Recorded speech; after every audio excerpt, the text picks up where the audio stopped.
pessoal! Sejam muito bem-vindos à Máquina Pública, um canal destinado à educação continuada para a cidadania. E hoje nós vamos falar do 5º episódio dessa nossa minissérie sobre os modelos de administração pública. Nos 2 últimos vídeos, a gente conversou sobre aquele modelo gerencial da administração pública. A gente falou das origens, das características gerais, como a simplificação, a flexibilização, a descentralização e o controle posterior da atuação do poder público.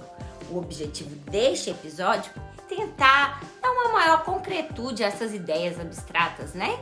Para tanto, inicialmente a gente vai conversar sobre essa ideia da descentralização na própria anatomia do Estado gerencial.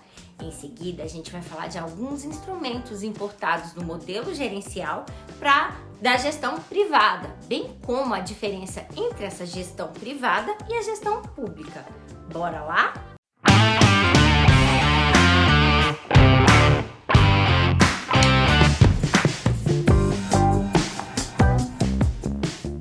Uma das principais ideias do modelo gerencial é a descentralização administrativa, que é a transferência de funções originalmente reservadas ao Estado para outras organizações, públicas ou privadas, com autonomia para realizar essas tarefas, mas, ao mesmo tempo, submetida ao cumprimento de metas previamente estabelecidas. Nesse contexto, o modelo gerencial divide o Estado em 4 grandes setores. 1. Núcleo estratégico. 2. Atividades exclusivas. 3. Serviços não exclusivos. E 4. A produção de bens e serviços para o mercado. Para cada um desses setores, o modelo gerencial propõe uma abordagem diferente. Esse núcleo estratégico, número 1, é aquele que define a lei e as políticas públicas no seu nível mais abstrato.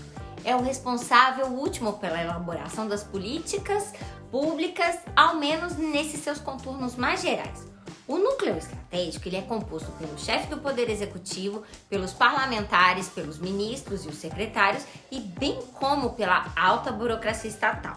O modelo gerencial propõe fortalecer esse núcleo estratégico, de modo que esses cargos sejam ocupados por servidores experientes, competentes e bem remunerados. E eles devem ser bem motivados e conscientes do seu dever de servir a sociedade. Para esse grupo de servidores, convém conceder-lhes sim uma segurança trazida pela estabilidade do cargo e o estímulo trazido por uma carreira que poderá gradualmente ascender. Assim, o quadro administrativo deve ser ocupado principalmente por servidores concursados e inteligentes.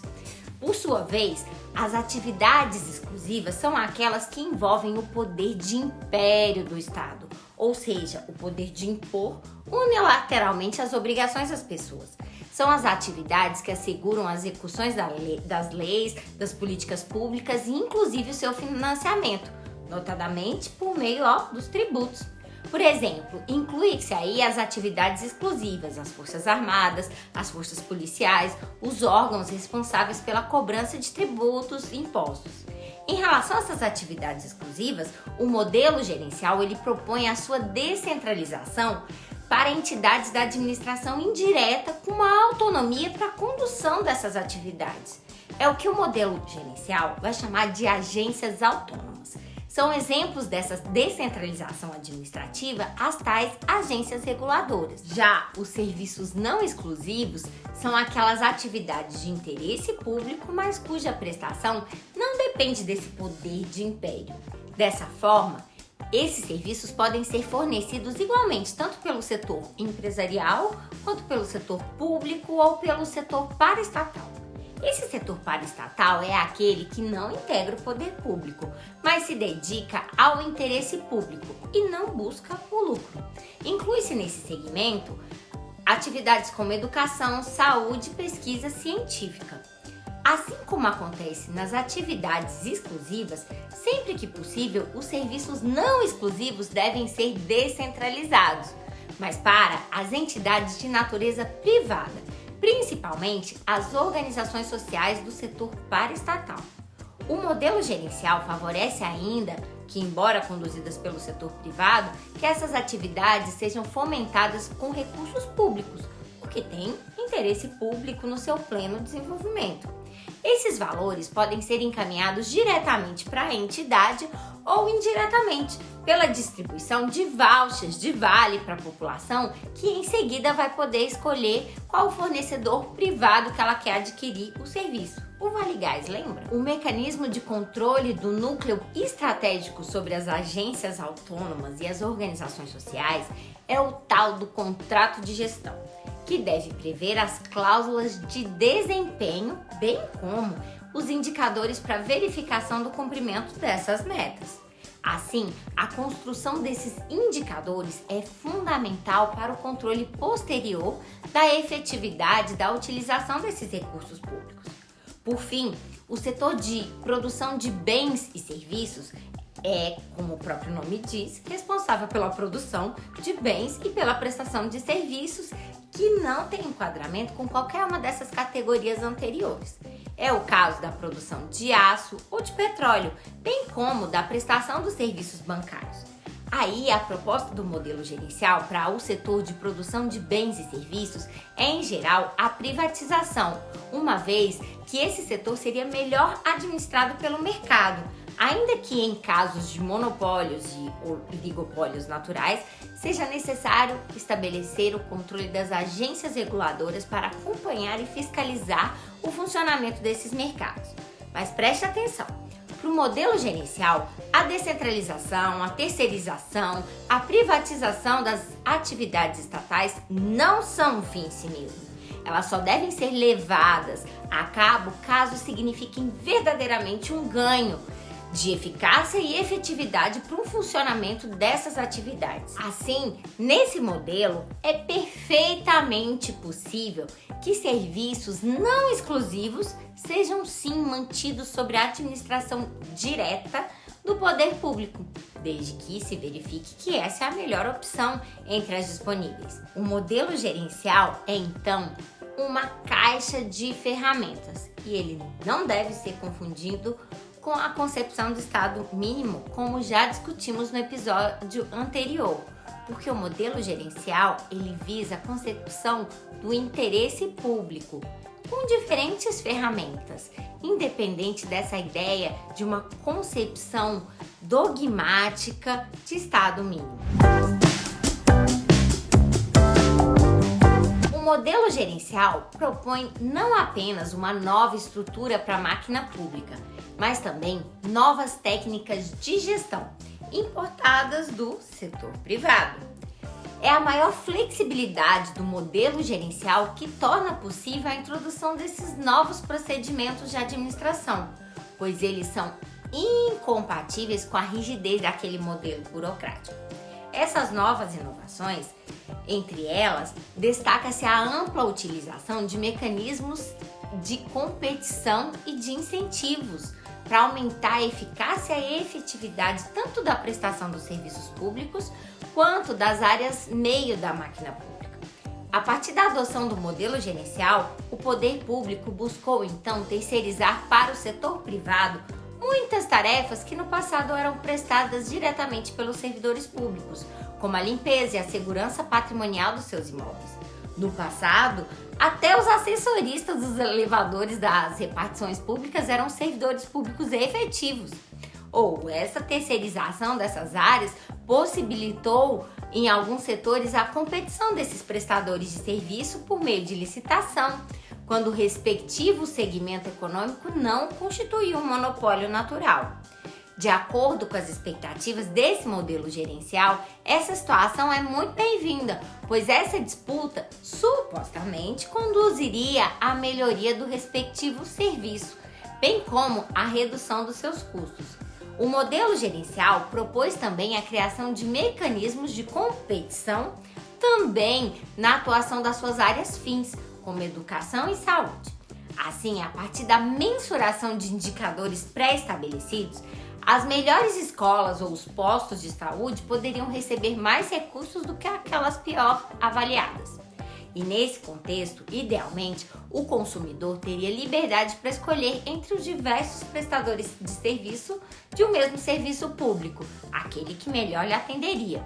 Dessa forma, supostamente, seria rompida a situação de monopólio que tradicionalmente caracterizou a prestação de serviços públicos, o que, em tese, implica maiores custos e pior qualidade do serviço.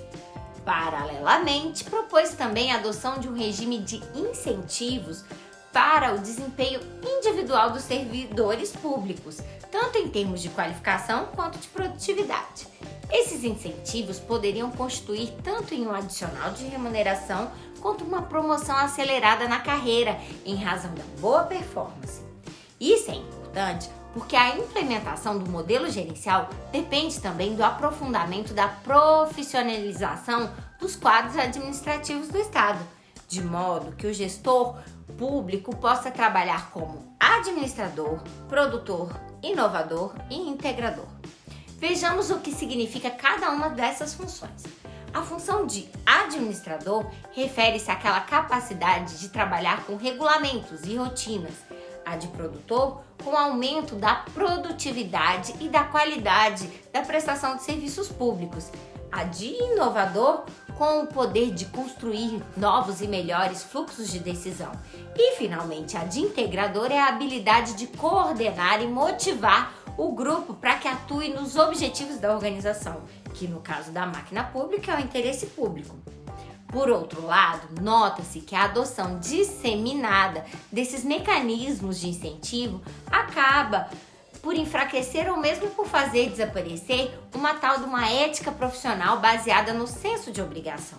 O servidor público não busca melhorar em razão de um senso de dever moral ou da sua própria responsabilidade social, mas sim em razão do seu interesse egoístico de fazer jus ao sobredito aumento de renda. Assim, nesse tipo de modelo gerencial, as entidades prestadoras de serviço público competiriam entre si e dentro de cada uma dessas organizações, os indivíduos buscariam ser mais produtivos em troca de incentivos pecuniários.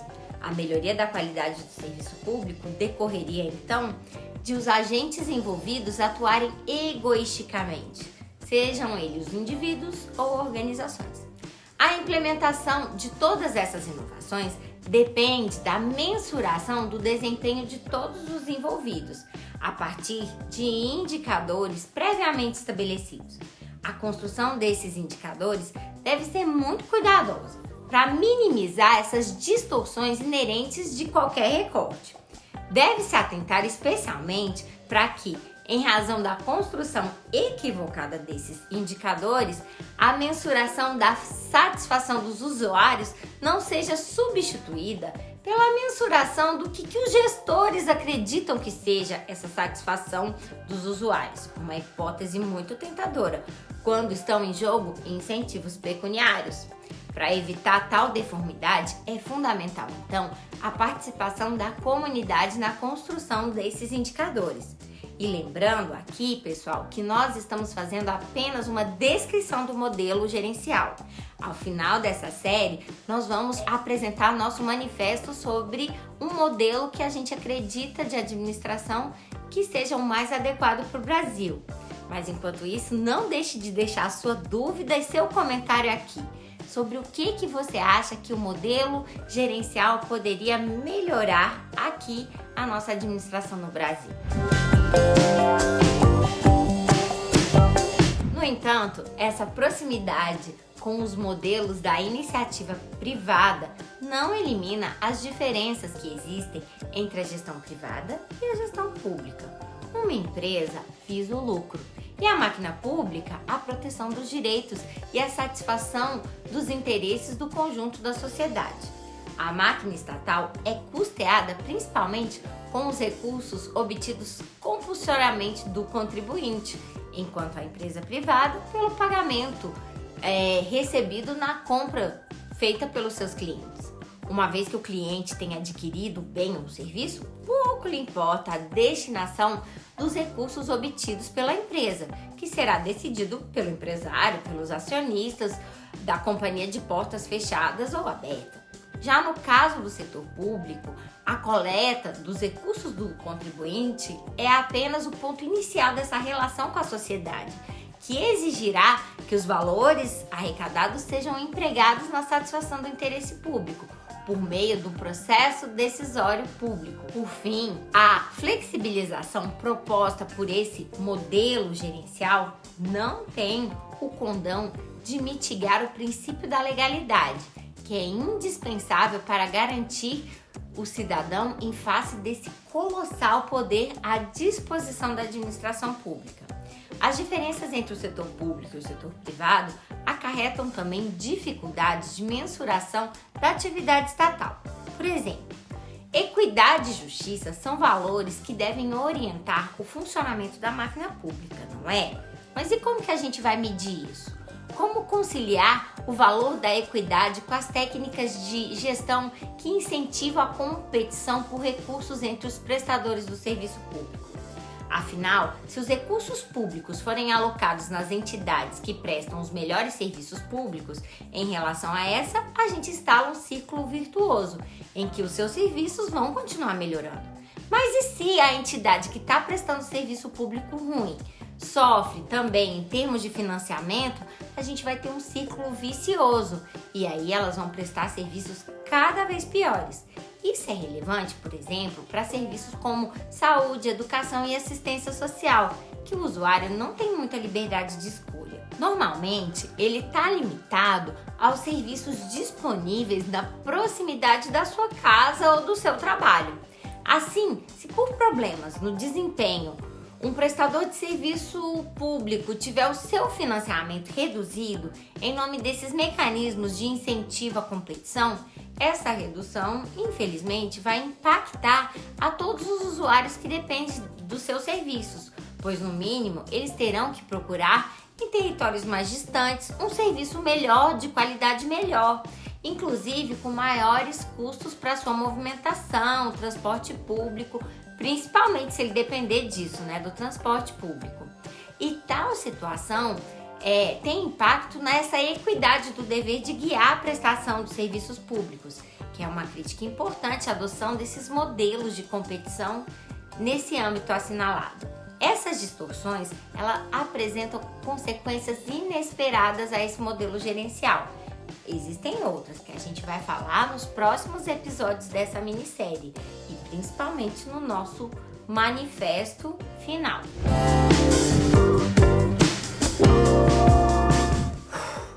Ufa! Foram 3 episódios em que falamos apenas no modelo gerencial de administração pública, mas finalmente chegamos ao fim desse tema. Já deu. Vimos que o modelo gerencial não constituiu uma ruptura em relação ao modelo burocrático, mas sim uma tentativa do seu aperfeiçoamento.